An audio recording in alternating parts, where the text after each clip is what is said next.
What's up folks, welcome back to the channel. My name is MFozzii. I hope you're all having a fantastic day. It's Monday, which means there's another custom tactics video for FIFA 21 coming your way.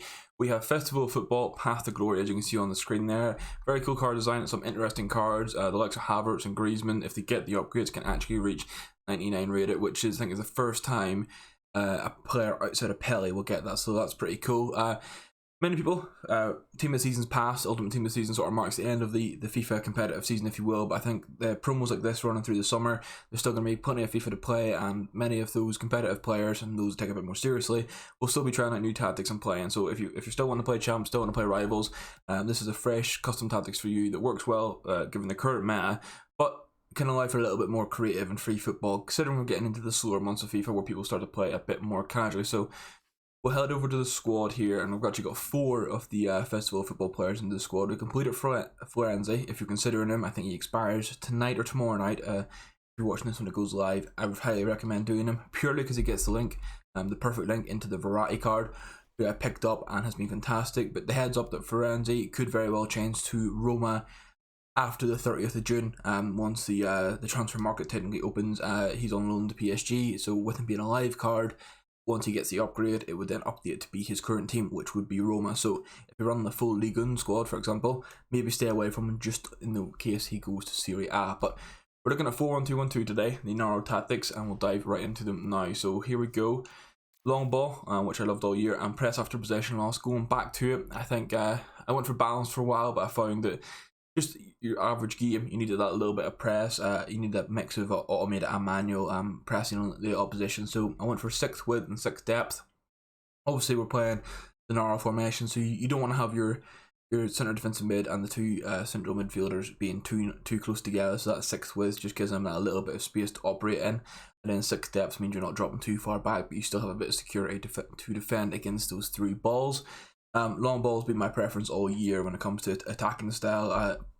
The fast build up can work, especially when you're chasing a game, but like the 3 balls this year, everyone knows are overpowered, and it just means that rather than having to manually click L1 every time you want a player to make a run, you're going to do it anyway through the long ball tactic. And especially in this formation, when you have 2 strikers, a cam, which we'll see how they're set up, fullbacks that can attack, and 2 centre mids that have the option to go forward. Having them in long ball just means they make a lot of creative runs for you, and it can help your attacking flow. And we're going for 7 width on the attack, 5 players in box, 2 corners, and 2 free kicks. Now, I'm normally an advocate of having the width and defense the same when it comes to the width for offense and defense the same, but just change it up and see how it goes. And so far, it hasn't made too much of a difference. There's not a weird transition period. This is not how we're lining up in game. We need to fix this real quick. Bamba's playing the cam role, and Belly's up front. Golovin is playing right back. What I will say, I started playing a 5 back, so this is why the formation may look a little bit all over the place and sketchy here, but this is roughly how it's going to line up in this formation. If you will let me pick Yaziki, there you go. That's what I'd say is the best. That Golovin card is fantastic, by the way. I've been using him as a wing back in the 5 back formation we're testing. But here's the instructions: goalkeeper, balance, don't touch anything. Same for the centre backs, leave them on their default settings, stay back and normal interceptions. The fullbacks, you're also leaving fully balanced. However, if you feel you need that little bit more defensive security, you can put the stay back while attacking on one or both of them. I would recommend, if you feel you need the extra support, put your least attacking fullback on stay back and then let the other roam, because sometimes having them both on stay back, you'll find that with it being an R formation, the opposition can sort of counter you very easily, and having no options out wide, it just makes it very difficult to attack. Verratti, as the main centre defensive midfielder, is on man mark, stay back while attacking, and cover centre. And this is mainly just to try and operate and stop those 3 balls happening. So, for example, if you're playing someone who was playing a 4-2-3-1, 4-3-1-2, basically any formation that involves a central cam, having Verratti on man mark basically means that little space in between where they would typically get in to make those 3 ball runs, he's going to be operating and marking them, and in turn that means if you have a striker who would be sitting right in front of them, Verratti's there to sort of cut those lanes. It works very, very well. Your right side at centre mid is going to be your more defensive of the 2. You're just going to have them on fully balanced, but have them on stay on edge of the box for cross. This means you're not committing too many players into the box and having to track back.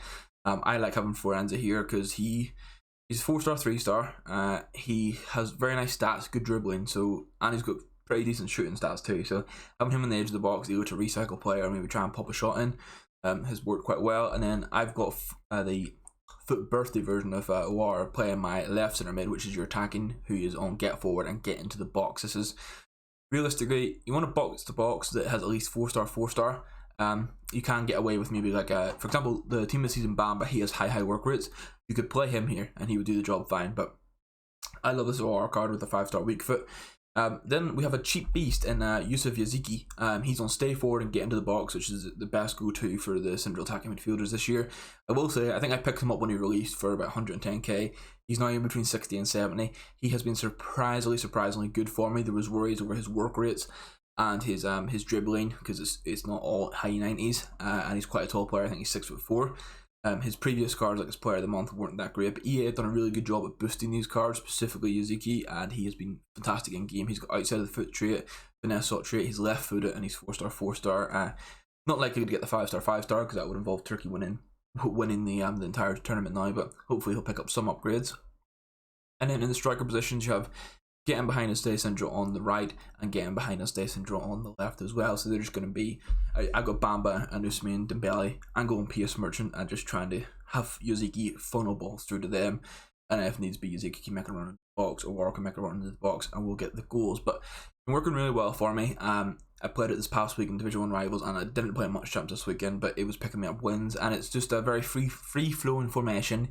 But like I said, if you do this and you feel that you're being countered too heavily or you lack that defensive support, put one or both of the fullbacks on stay back with while attacking, and that's everything you will need. And that's the 4-1-2-1-2 Naruto. It's one of the best formations if you get used to it. You can actually use it as a main formation.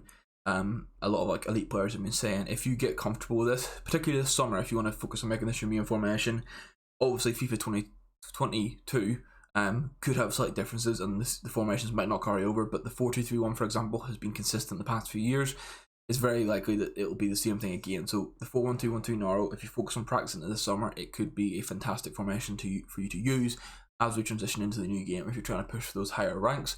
Before we end off, we'll have a look at the Yaziki cards. So his acceleration is sub 90, which is one of the issues on him, and his balance is 88 and his reactions are 89. At this point in the game, that's deemed an issue, but he's got 90 strength, 90 aggression, and 96 stamina. His shooting stats are fantastic. His dribbling outside of that's great, and his passing's fantastic too. So I put a hunter on him. As you can see, he's got the flair, finesse, and outside of the foot shot.